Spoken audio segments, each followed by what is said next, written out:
Hey, what's up everybody? Nola Deach here, and I'm coming to you from New Orleans, from a very special place. This house behind me has been turned into a museum to show people what it might have looked like after Hurricane Katrina. Come check this out with me.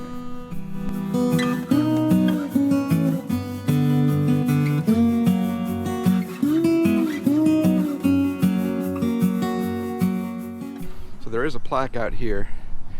The London Avenue Canal floodwall breach. On August 29, 2005, tidal surge from Hurricane Katrina exposed design flaws in the London Avenue Canal floodwall. The floodwater killed many Gentilly residents and their beloved pets. The breach was one of 50 in the system that occurred that day. 50! This is the Katrina Flooded House Museum, and it is being put together by artists and by an organization called levees.org. And this house was destroyed in the storm, but it's been repurposed as a museum for people to come and peek in through the windows to see the aftermath of Katrina. Artists have come out here to take 2 rooms and create a space that looked lived in, and then Katrina-fy it, making it look as it did after the waters of Katrina went down. And there's more to it than just the house. To the right of it is this garden and open air museum. And right here is the open air museum, is what they're calling it. And it shows a timeline of the events of the storm and the aftermath, and pictures and descriptions up there. And we'll go take a look at that in just a minute. But over here, I want to show you, this is the London Avenue Canal levee wall here, and this is where it actually failed. And the water came in and flooded this entire neighborhood, and actually lifted the house up on this property, rotated it, and deposited the house down the road quite a ways. Incredible. The power of water. And this is the open air Levee Exhibition and Garden is the official name. And there's a lot of information here. I'm not going to go through all of it. You should come out here and check it all out for yourself. It's pretty amazing. The water line, the still water level, was right here as of September 1st, 2005. This is where the water was sitting right after the storm. You can see how high it was compared to me, and I'm actually standing up on some raised ground. Incredible. There's a bunch of plaques on the wall out here that give a timeline of events before and after Katrina. And if you look here, there's some pictures talking about the property that this is located on. There was a house here, but the storm picked it up, rotated it, and moved it about 100 feet and set it down right in the middle of the street that we're on. Here's a picture that shows the relic beach sand that covered up everything once the water settled and went down. Right here, this is the London Avenue breach, right where we're standing. This shows the different levee wall structures that were used. The old one, the eye wall, and what looks like the upgraded T-wall that's been put in place now, so we don't have the same type of incident. This is where the water came through. This is where the breach happened. The water busted through this seawall, this levee, and rushed in here, and any houses that were here were wiped out. You can see obviously that's a new home, new construction home there on this land, but there was a house here on this piece of property that doesn't exist anymore because it was wiped out by the water that came rushing through here. You can see if we can peer up over here.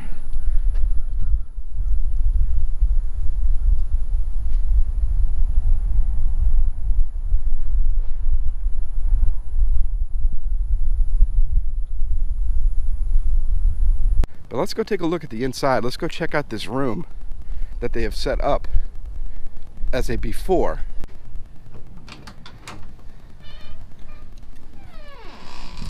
So the room we're talking about here is immediately when you walk in the house and to the left. And just by looking at it, it just looks like a normal room in a house with a couch and some kids' toys on the ground. Some pictures of the family that might live here. Some paintings on the wall. Complete with Zulu coconuts from Mardi Gras. It's just a Traditional New Orleans neighborhood home. The inside, books on shelves, a piano, photos of loved ones, some music for somebody to play at the piano, games, a violin. I mean, it's interesting. Over the next few weeks or month or so, they're going to come in here and completely, I guess, destroy the room as if Katrina had hit and this room has gone underwater and all of this stuff water damaged and destroyed the piano, the violin, the books, the walls, everything. But here's what's interesting. Check this out.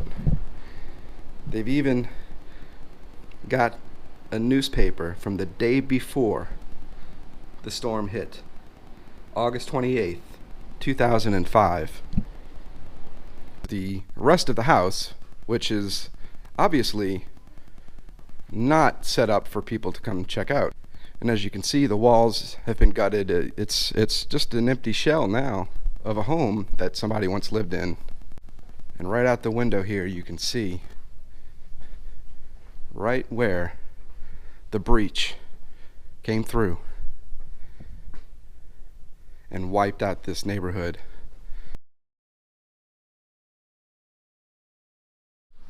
So what we've done is we've taken the pre-Katrina room and we've gone through.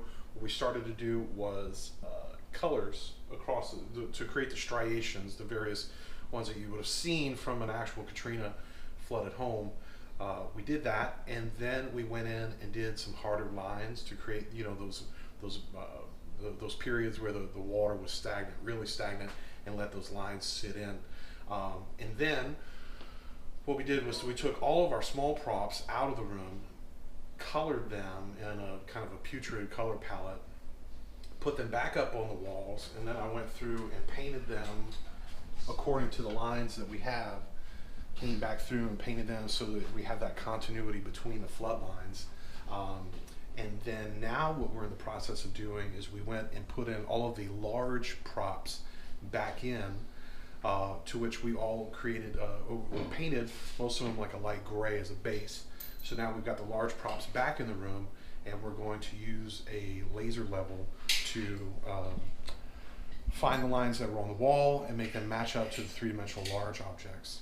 And that's the goal for today, and that's really kind of the big kind of crest. Once we're over that hill, we're good to go. After that, it's going to be filling in all those small props. We got to paint the floor before we leave today, nice gray color, put in all the small props, and then start doing all of the small shading details, adding in some mold work, putting in the texture on the walls, added texture and stuff like that. So yeah, that's about it.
All right. So now we got That's our incredible, man. So now we got that. Lay down over here.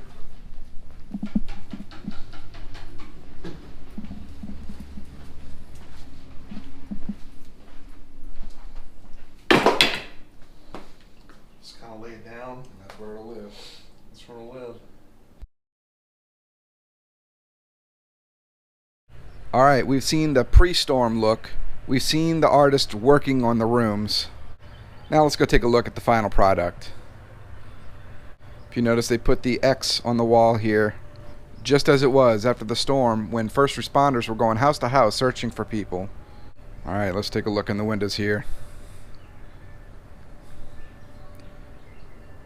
Wow. It's incredible. This is what it would have looked like.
Well, that was incredible. It was fascinating to come out here and see this place in the state that it's in now, and to get to see it before they did this, before the artists turned it into a Katrina flooded house. Absolutely amazing. You really need to come out and see it for yourself. If you're ever in New Orleans, come out here. The address is down below so you can come see it for yourself. I want to thank Sandy at levees.org for letting me come out here and film, and Aaron, the artist, I want to thank him for inviting me out here to check this out and to film him working. It was amazing to come see this. Thank y'all very much for that opportunity. Thank you for watching. I hope you enjoyed a little lanyap from this Houdat at the Katrina Flooded House Museum. Go pass a good time.